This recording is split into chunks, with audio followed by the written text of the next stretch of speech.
It's the one-year anniversary of the Inflation Reduction Act, and gas is still close to $4 a gallon. Half the country is living paycheck to paycheck, and everything at the supermarket is way too expensive. But President Biden today stood in front of the country and said, "You're welcome." Bidenomics is just another way of saying restoring the American dream. Do you think it's any easier to achieve the American dream today than it was a couple of years ago? Of course not, because the Inflation Reduction Act was never supposed to reduce inflation.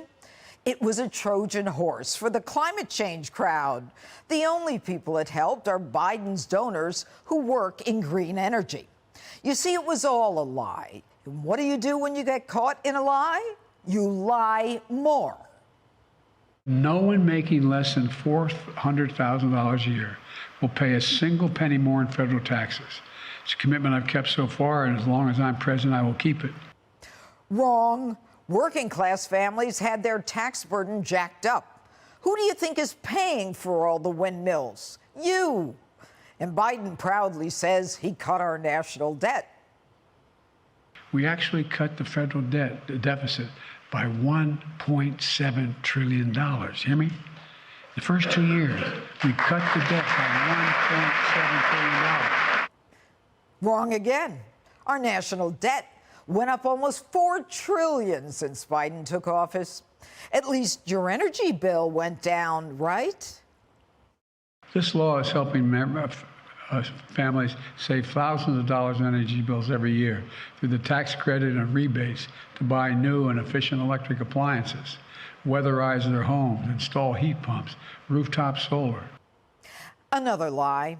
You're paying more to heat your house and power your AC.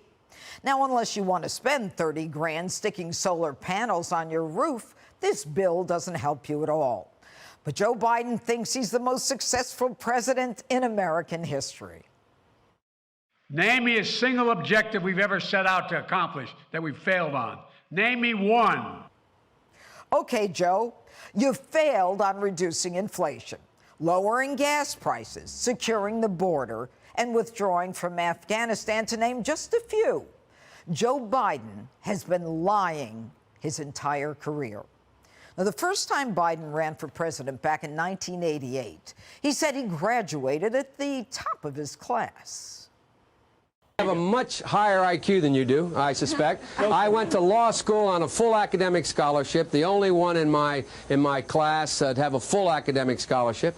In the first year in law school, I decided I didn't want to be in law school, and then decided I wanted to stay, went back to law school, and in fact ended up in the top half of my class.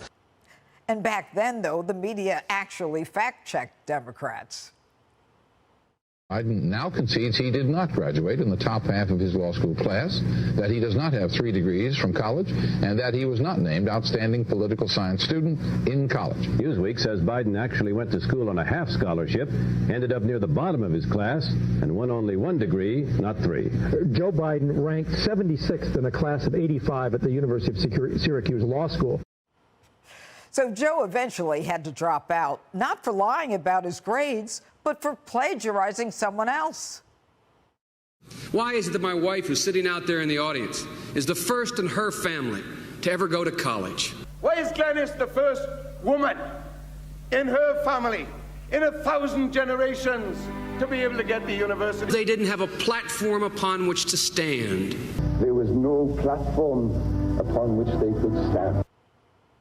Biden never learned his lesson. He said he used to drive 18-wheelers. He never did. He said he was arrested while marching for civil rights.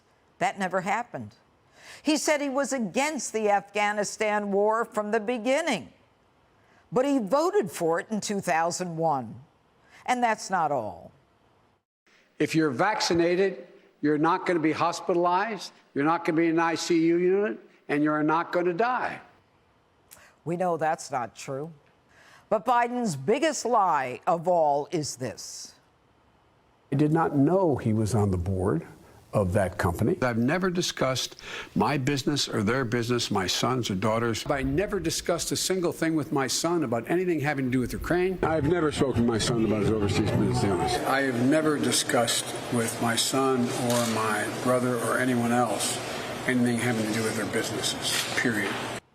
Joe never discussed business with his son. He just talked to his son Hunter's business partners on speakerphone. He went golfing with them, too, and went to birthday dinners with Burisma executives, Russian billionaires, and Kazakhstan businessmen. Here's the truth. This guy has been lying since the day he stepped into Washington. He has lied his way all the way to the top. But now he's been caught red-handed, and we're not going to let him get away with it anymore.